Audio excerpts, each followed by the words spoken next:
تمام تعریفیں اللہ تعالیٰ کے لیے ہیں جو تمام جہانوں کا پالنے والا ہے،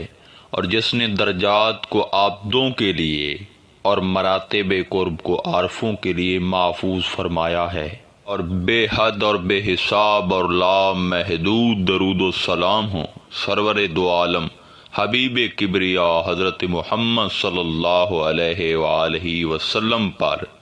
جن کو اللہ تعالیٰ نے اپنے نور جمال سے پیدا فرمایا، جیسا کہ حدیث قدسی میں فرمان الہی ہے، خلقت روح محمد من نور وجہی، میں نے روح محمد صلی اللہ علیہ وآلہ وسلم کو اپنے چہرے کے نور سے پیدا کیا ہے۔ اور درود و سلام ہوں حضور علیہ الصلوۃ والسلام کے آل پر، آپ کے اصحاب پر، آپ کی ازواج مطہرات پر، اور آپ کے اہل بیت پر، کہ یہ سب ہدایت نما ستارے ہیں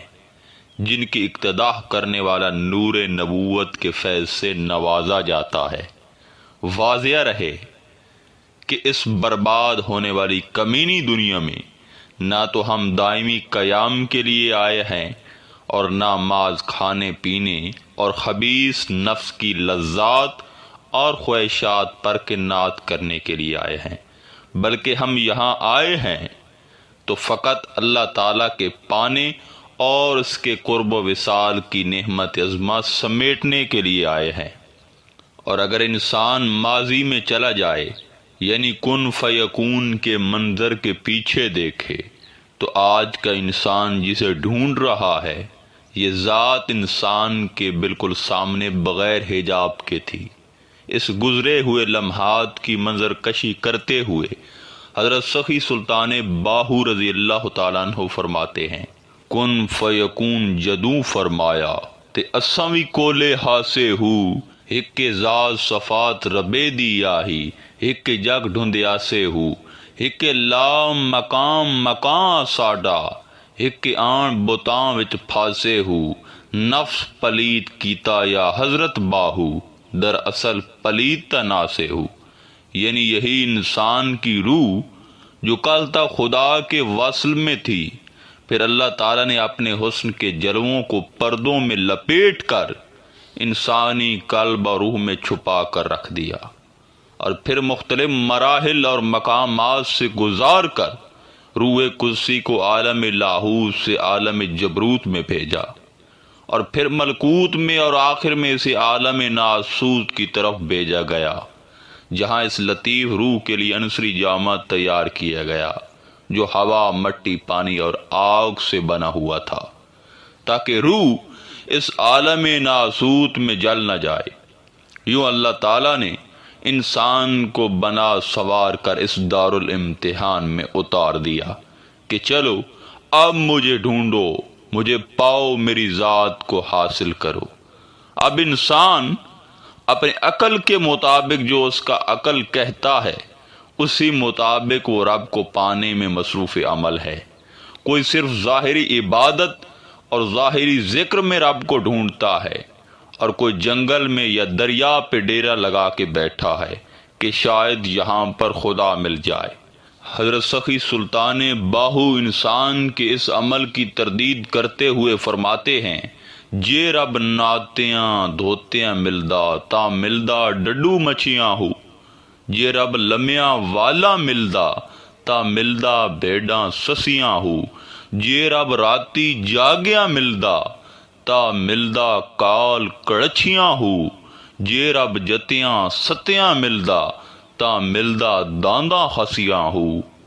یعنی ہر وقت پاک رہنے سے یا ہر وقت وضو کی حالت میں رہنے سے اگر خدا ملتا تو سب سے پہلے مچھلیوں کو ملتا جو رہتی ہی پانی میں ہیں، اور اگر گڈری لباس پہن کر اور لمبے لمبے بال رکھنے سے خدا ملتا تو پھر بھیڑ بکریاں اس نعمت سے کب کی بہرہ ور ہو جاتی۔ اسی طرح تیسرے مصر میں آپ یہ فرما رہے ہیں کہ اگر شب بیداری سے اور جاگ کر عبادت کرنے سے خدا ملتا تو سب سے پہلے کال کڑچی کو ملتا۔ دیکھیں یہ ایک پرندہ ہے اور رات کو جاگتا رہتا ہے، یعنی یہ سوتا نہیں ہے، مگر اب انسان کیا کرے، وہ کیسے خدا کو پا سکتا ہے؟ اب اللہ تعالیٰ اپنی ذات کا پتہ بتاتے ہوئے قرآن مجید میں ارشاد فرماتے ہیں وَفِي أَنفُسِكُمْ أَفَلَا تُبْصِرُونَ، اور میں تمہارے اندر ہوں، تم غور نہیں کرتے۔ اسی طرح ایک اور مقام پر ارشاد ہے وَنَحْنُ أَقْرَبُ إِلَيْهِ مِنْ حَبْلِ الْوَرِيدِ، اور ہم بندہ کی شاہ رگ سے بھی زیادہ قریب ہیں۔ جنہیں میں ڈھونڈتا تھا آسمانوں میں زمینوں میں، وہ نکلے میرے ظلمت خانہ دل کے مکینوں میں۔ اب وہ ذات ہمارے اندر ہے، یہ تو سب کو پتہ ہے، مگر اسے اندر سے کیسے پا سکتے ہیں؟ اس کا کیا طریقہ ہے؟ حضرت سخی سلطان باہو فرماتے ہیں یاد رہے طالب کہ علم دو قسم کا ہے، ایک رسمی اور رواجی ظاہری علم ہے جو زبان سے پڑھا جاتا ہے، اور دوسرا علم حی و قیوم ہے جو کہیں لکھا ہوا نہیں ہے۔ اب جو علم حی و قیوم کا ہے اور جو کسی کتاب میں لکھا ہوا نہیں ہے، یاد رہے کہ طالب کو اللہ کی ذات کو پانے کے لیے سب سے پہلے پہچان اور نور کی غرض سے اسی علم کی ضرورت ہوتی ہے، اور اسے سینے کا علم بھی کہا جاتا ہے۔ سامعین محترم، یاد رہے کہ نماز روزہ کی فرضیت سے پہلے حضور علیہ الصلوۃ والسلام نے 10 سال تک صرف اسی سینے اور باطن کے علم کے ذریعے صحابہ کرام کے سینے کو منور کر کے ان کو پہچان حق تعالیٰ سے روشناس کروایا۔ اس علم کا ثبوت اس فرمان سے ملتا ہے۔ حضرت ابو ہریرہ رضی اللہ تعالیٰ عنہ سے روایت ہے میں نے رسول اکرم صلی اللہ علیہ وآلہ وسلم سے علم کے 2 تھیلے حاصل کیے، یعنی 2 قسم کا علم حاصل کیا۔ ایک کو میں نے لوگوں میں پھیلا دیا، اور اگر میں دوسرے علم کو پھیلاؤں تو میرا گلا کاٹ دیا جائے۔ یہ بات بالکل صحیح ہے۔ منصور نے جو یہی علم ظاہر کیا تھا، پھر اس کا حال کیا ہوا آپ کے سامنے ہے۔ تو سامعین محترم، اب جب ایک طالب یعنی خدا کو پانے والے کو مرشد کامل حی و قیوم کا مخفی علم کچھ عرصہ میں اپنے سینے سے اس کے سینے میں منتقل کر دیتا ہے، تو پھر اس کے اندر نور ہی نور ہوتا ہے اور ایک راستہ بن جاتا ہے۔ گیم ابھی ختم نہیں ہوئی، بلکہ یہاں ایک راستہ بن رہا ہے۔ جس طرح کہیں سڑک بنانی ہو تو سب سے پہلے مشینری وغیرہ لگائی جاتی ہے تاکہ درختوں وغیرہ اور دیگر چیزوں کو ہٹا کر ایک سیدھی سمت قائم کی جائے تاہمی گاڑیاں وغیرہ گزر سکیں گی۔ اسی طرح جب اس علم سے پہچان، نور اور راستہ بن جاتا ہے تو پھر مرشد کامل طالب کو 5 قسم کے مراقبے ایک عرصہ کے وقفے سے کراتا رہتا ہے۔ حضرت سخی سلطان باہو رضی اللہ تعالیٰ عنہ فرماتے ہیں پہلا مراقبہ جو طالب کرتا ہے اسے مراقبہ شریعت کہتے ہیں۔ اس مراقبہ میں طالب جو کچھ دیکھتا ہے، ناسوت کو دیکھتا ہے، دنیا کو دیکھتا ہے، لیکن یہ پہلی سیڑھی ہے۔ اس کے کچھ عرصہ بعد دوسرا مراقبہ مقام ملکوت کا ہوتا ہے جو طالب سے کرایا جاتا ہے، جس میں صاحب مراقبہ کو فرشتوں کی سی پاکی تن حاصل ہوتی ہے اور وہ ملکی صفات سے متصف ہو جاتا ہے۔ اس مراقبہ میں وہ جو کچھ دیکھتا بھالتا ہے عالم ملکوت کو دیکھتا ہے، اور عالم ملکوت کو وہ اس لیے دیکھتا ہے کہ وہ فرشتوں کی سی صفات کا حامل ہوتا ہے۔ تیسرا مراقبہ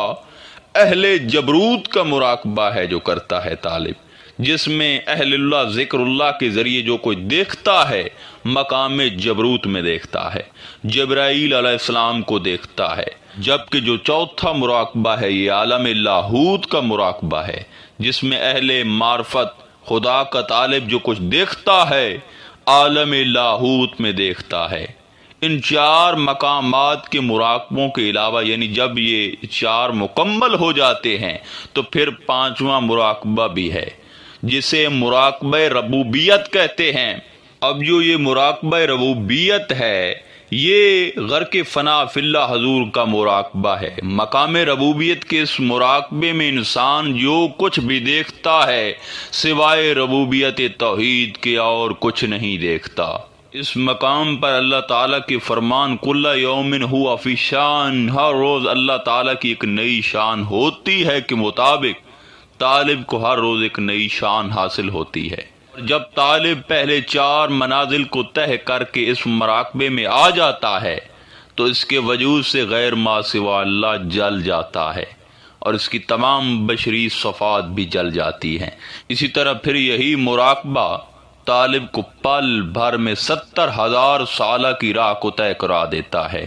اور اسے خدا تک پہنچا دیتا ہے۔ سامعین محترم، اس منزل پہ آ کر وہ شخص جو اللہ کو پانے کی جستجو میں تڑپتا رہتا تھا، اسے یہاں پہنچ کر اللہ مل ہی جاتا ہے اور وہ خدا کو پا ہی لیتا ہے۔ آخر میں دعا ہے کہ اللہ تعالی ہم سب کو مقام ربوبیت میں غرق کر کے اپنی ذات تک رسائی عطا فرمائے۔ انشاءاللہ تعالی ملتے ہیں ایک نئے موضوع میں، تب تک اللہ نگہبان۔